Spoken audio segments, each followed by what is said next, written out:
Apple nu pat izziņoja savas jaunās ierīces, jauno Apple Watch, jauno iPhone. Pie manis arī ir nonācis Apple Watch, kurš kādreiz bija jauns. Precīzāk, tas bija jauns 2017. gadā, tas ir Apple Watch Series 3. Šodien es to izjaukšu un parādīšu, kas tajā iekšā. Aiziet.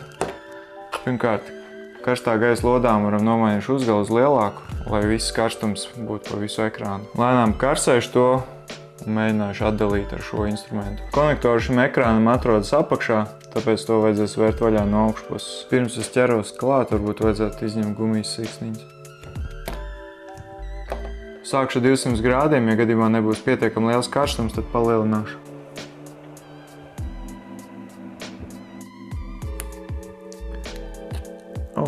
Cik viegli atnāc vaļā. Es te redzu kabeli, bet kam tas ir paredzēts? Atjaukšu to vairāk vaļā un tad es sapratīšu, kur tas ir pievienots. Izskatās, ka tā varētu būt antena. Es tikko iznīcināju konektorus. Nekas. Tā, šāds izskatās Apple OLED ekrāns. Šeit var redzēt zem stikla esošo skārēņu jutīgo plēvi, kur ir pievienot pie ekrāna. Un zem tās ir arī pats OLED ekrāns.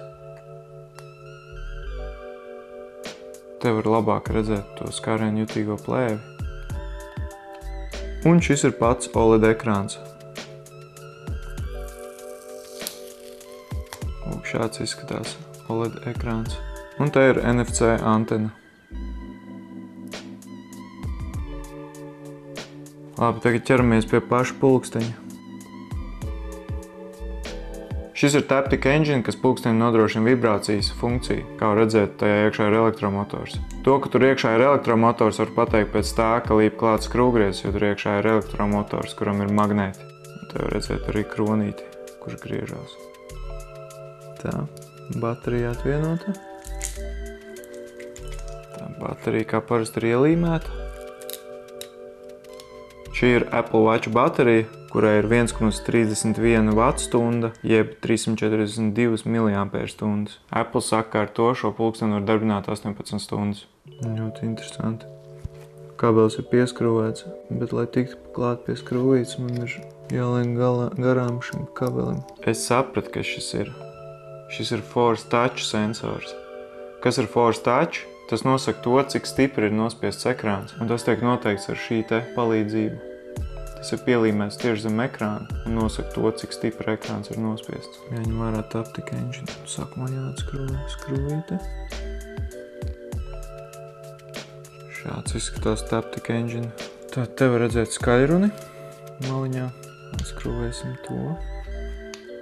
Jā, tas tur ir ielīmēts. Tāpēc, lai šis pulkstenis būtu ūdens izturīgs, nāksies to izplēst. Lūk, arī pats skaļrunis. Šāds te. Un tagad tas ir atvienots. Šeit ir mikrofons. Droši vien arī pielīmēts. Jā. Viens no tiem visticamāk ir barometriskais spiediena sensors, lai noteikti to, cik dziļi šis pulkstenis ir zem ūdens droši vien. Tā, šī visticamāk ir Wi-Fi un Bluetooth antena. Es tev kronīti varēšu izvilkt. Šis ir sensors, kas nosaka, kad kronītis tiek pagriezts. Bet jautājums, vai es varēšu izvilkt pašu kronīti? Ūdens drošības dēļ tas te ir ļoti noslēgts, hermetiski. Oh, no, es salūcu izskrūvrieti. Principā, ja jums ir salūzis kronītis, tad aizmirstiet. Jūs to nekad nesaremontēsiet. Pilnīgi neiespējami. Man to izdevās izlaust. Jā, bet tas arī viss. Tagad ķeramies pie sāna podziņas. Izskatās, ka viss skrūvīts ir izskrūvēts. Ierakst komentāros, cik tavuprāt skrūvīts šeit iekšā bija. Lūk, šādi izskatās podziņa. 2 atspērītes, un te ir pati podziņa. Saskatīsim skrūvīts. 1, 2, 3, 4, 5, 6, 7, 8, 9, 10, 11, 12, 13, 14, 15, 16, 17, 18. Un tagad dabūt šo nost. Tur ir vēl viens skrūvīti. Šī ir galvenā plate. Noplēsīšu nost aizsargplēvi. O, tā ir dzeltena. Interesanti, kāpēc. Un te ir visi čipi. Paskatīsimies uz mikroskopu. Šis ir Apple S3 divkodolu procesors, Broadcom čips. Šis te ir bezvadu lādēšanas čips. Tas ir arī lādēšanas moduls, bet ar kabeli. Viss galvenais ir šajā te čipā.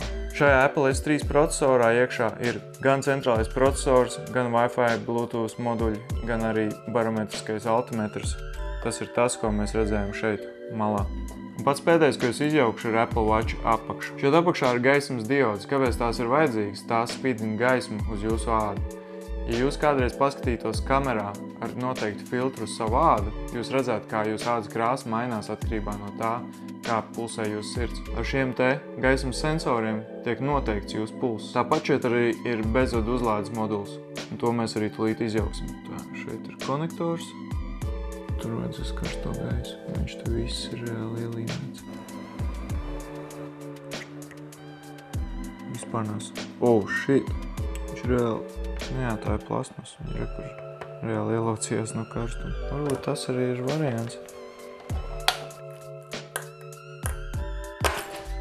Tā, tas ir ārā. Izdosies tikt vēl kaut kam klāt. Paskatīsimies. Jā. Šeit redzēt gaismas diodes un sensors. Un šī spola riņķī ir paredzēta bezvadu uzlādēji. Lūk, to varētu izjaukt, ne?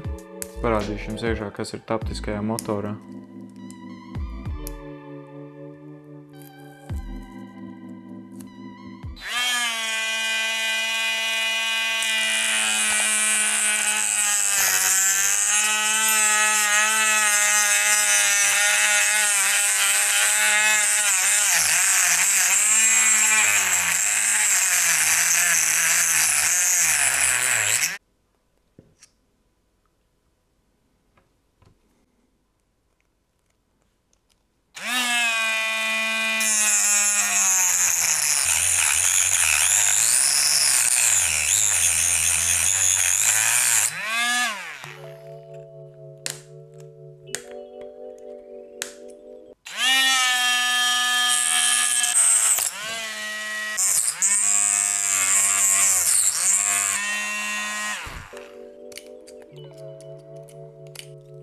Lūk, ir Taptic Engine. Šeit ir spola, un šeit ir magnēti, un tad, kad spola magnetizējas, tad tas pievelkās klāt. Un tas dod to tikšķošo sajūtu, kas rada sajūtu jums, ka jūs esat nospieduši to ekrānu. Es varu darēt, ka šādu skatu jūs nekur neesat redzējuši. Tas arī viss, un es ceru, ka tu šodien kaut ko iemācījies.